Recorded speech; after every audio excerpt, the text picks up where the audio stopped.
कहानी का नाम गरीब लकड़हारे की सफलता। हरिदास का दिन सूरज से भी पहले शुरू होता।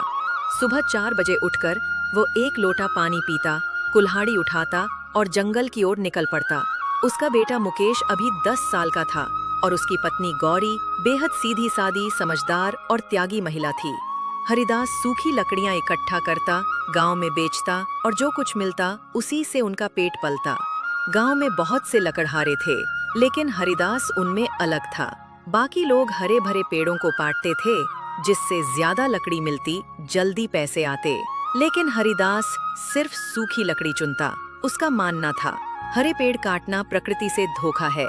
सूखी लकड़ी से भले कम कमाई हो, लेकिन जमीर साफ रहता है।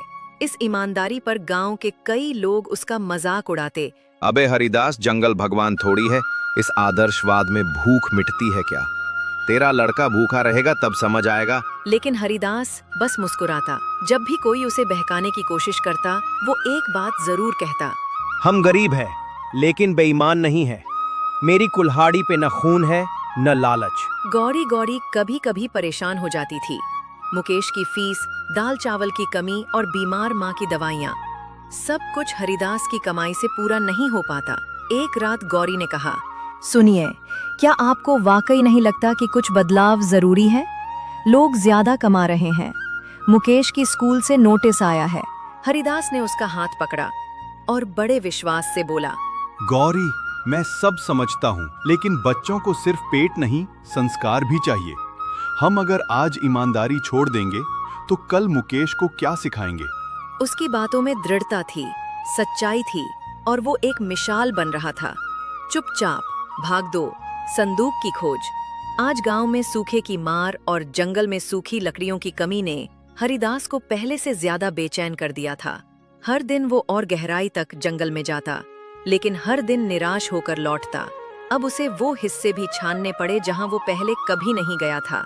अजनबी, सुनसान और कुछ हद तक डरावने। एक दिन सुबह वो जल्दी निकल पड़ा।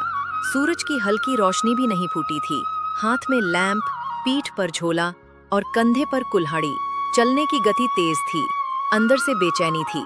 जंगल में करीब 3 घंटे चलने के बाद उसे एक पुराना इलाका मिला, जहां बहुत से बड़े बड़े पेड़ थे, जिनकी जड़ें जमीन से बाहर तक निकल आई थीं। वहां एक बहुत ही विशाल बरगद का पेड़ था, उम्रदराज, सूखा, लेकिन अब भी भयावह। हरिदास ने सोचा, यहाँ तो शायद सालों से कोई नहीं आया। उसने पेड़ की जड़ों के पास कुल्हाड़ी चलाई। पहली ही मार के बाद जमीन से कुछ अजीब सी ध्वनि आई, जैसे कोई धातु की चीज अंदर छुपी हो। हरिदास चौंक गया। उसने अपने हाथों से मिट्टी हटानी शुरू की। थोड़ी देर में उसे एक लोहे का संदूक दिखा, भारी और पुराना, ऊपर से जंग लगा हुआ, लेकिन साफ दिख रहा था कि ये कोई मामूली चीज नहीं। उसने डरते हुए संदूक खोला।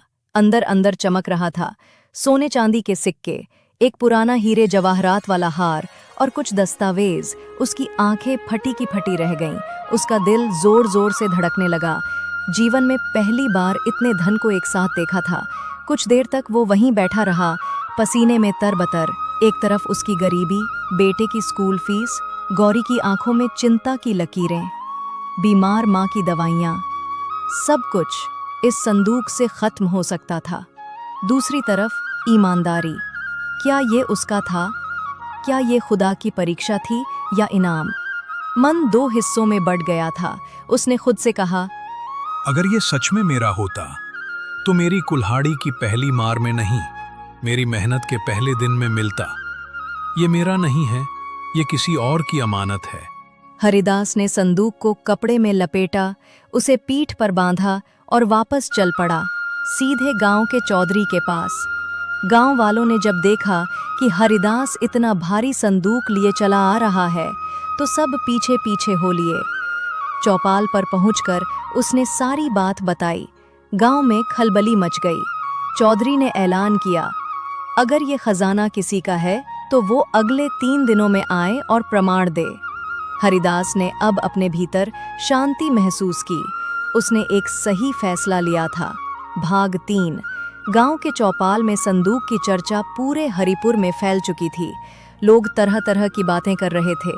कोई कहता, ये खजाना किस्मत से मिला है, हरिदास को रख लेना चाहिए था।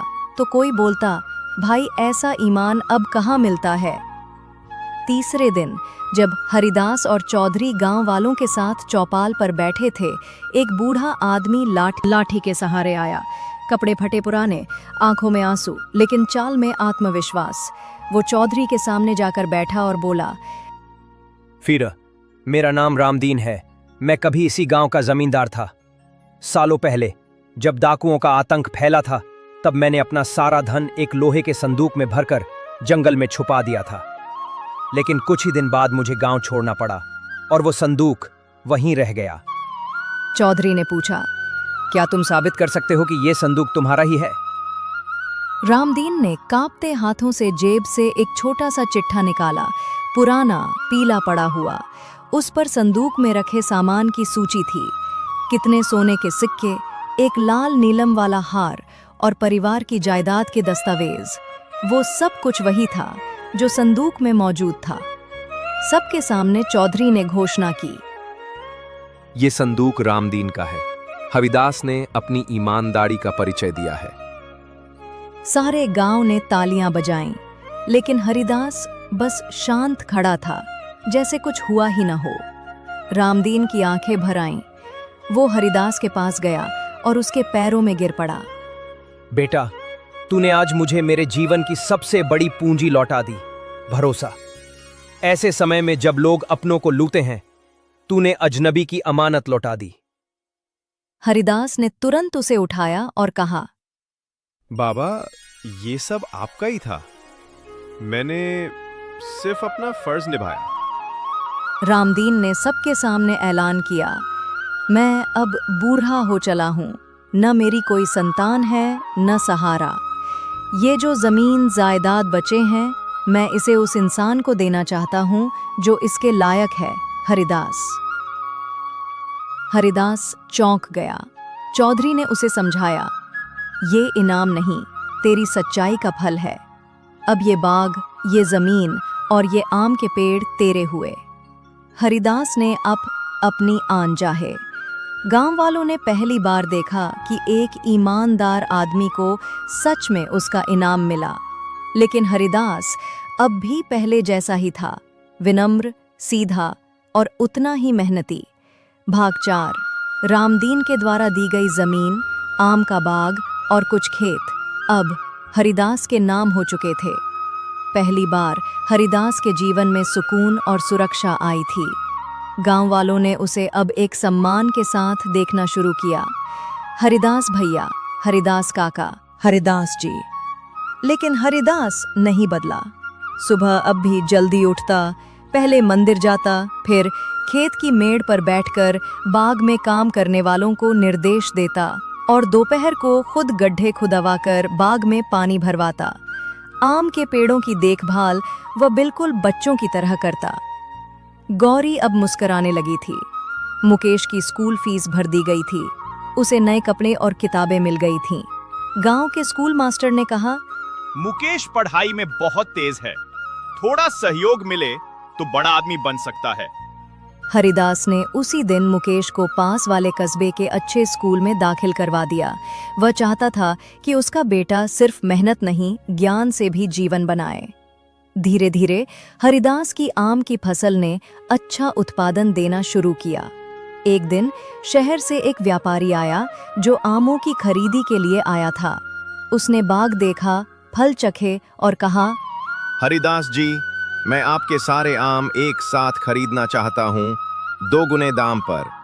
गांव के लोग चौंक गए, लेकिन हरिदास ने कहा, पहले मेरे गांव के लोगों को आम मिलने चाहिए, उसके बाद ही बाहर भेजूंगा। व्यापारी को ये बात अजीब लगी, पर वो समझ गया ये आदमी सिर्फ मुनाफा नहीं, सम्मान चाहता है। गांव में हर कोई अब हरिदास से सलाह लेने आने लगा। खेती, पानी की बचत, बागवानी, बच्चों की शिक्षा, हर विषय में लोग उसकी बातें सुनते थे। लेकिन फिर समय ने फिर एक अग्नि परीक्षा ली।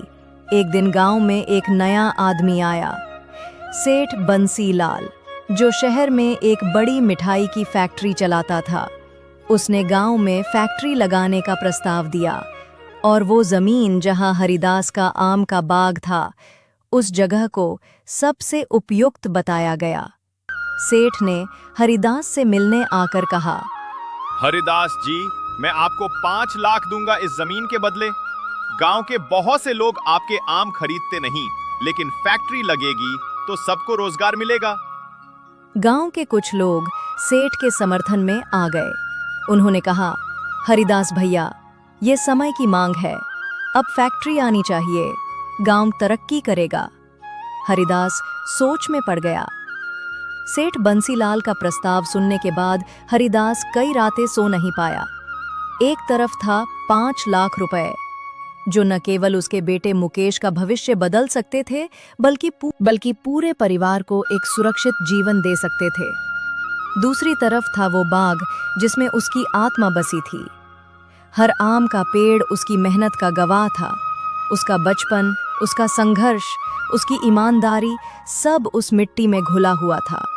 वो जानता था, अगर उसने ये जमीन बेच दी तो वो एक अमानत खो देगा। गौरी ने कहा, आप जैसा ठीक समझे वैसा कीजिए, मगर ध्यान रहे, पैसे तो 2 दिन का सुख देते हैं, लेकिन आत्मसम्मान जीवन भर साथ रहता है। अगली सुबह गांव के चौपाल में पंचायत बुलाई गई। सेठ बंसीलाल भी अपने दल बल के साथ आया। ज्यादातर गांव वाले उस फैसले का इंतजार कर रहे थे। कोई लालच में था, कोई उम्मीद में। हरिदास धीरे धीरे उठा। सब शांत हो गए। उसने सीधा कहा, मैं जानता हूं कि इस फैक्ट्री से गांव को रोजगार मिलेगा, मगर जिस जमीन पर यह बाग है वो मेरे लिए सिर्फ जमीन नहीं, मेरा विश्वास है। इस बाग को काटकर कोई तरक्की नहीं होगी। अगर सेठ जी को फैक्ट्री ही लगानी है तो गांव में और भी जमीनें हैं, लेकिन मेरी जमीन नहीं बिकेगी। पूरा चौपाल एकदम शांत हो गया। सेठ बंसीलाल के चेहरे पर नाराजगी साफ थी। वो बोला, हरिदास जी, आप गांव के विकास के रास्ते में दीवार बन रहे हैं। हरिदास ने मुस्कुराते हुए जवाब दिया, अगर विकास का मतलब पेड़ काटना, मिट्टी को खोखला करना और सिर्फ मशीनें लगाना है तो मैं सच में दीवार हूं। एक पल के लिए गांव वाले चुप रहे, लेकिन फिर एक बुजुर्ग किसान ने कहा, हरिदास सही कहता है, अगर हम अपनी जड़ों को काट देंगे तो तरक्की नहीं, बर्बादी होगी। धीरे धीरे बाकी लोग भी उसकी बात से सहमत हो गए। से बंसीलाल को गांव से बिना जमीन के ही वापस जाना पड़ा। उस दिन हरिदास की ईमानदारी ने सिर्फ उसका नहीं, पूरे गांव का सम्मान बचाया। अब गांव ने मिलकर तय किया कि वे अपने बच्चों को हरिदास की तरह सच्चा और ईमानदार बनाएंगे। बाग को अब हरिदास उद्यान कहा जाने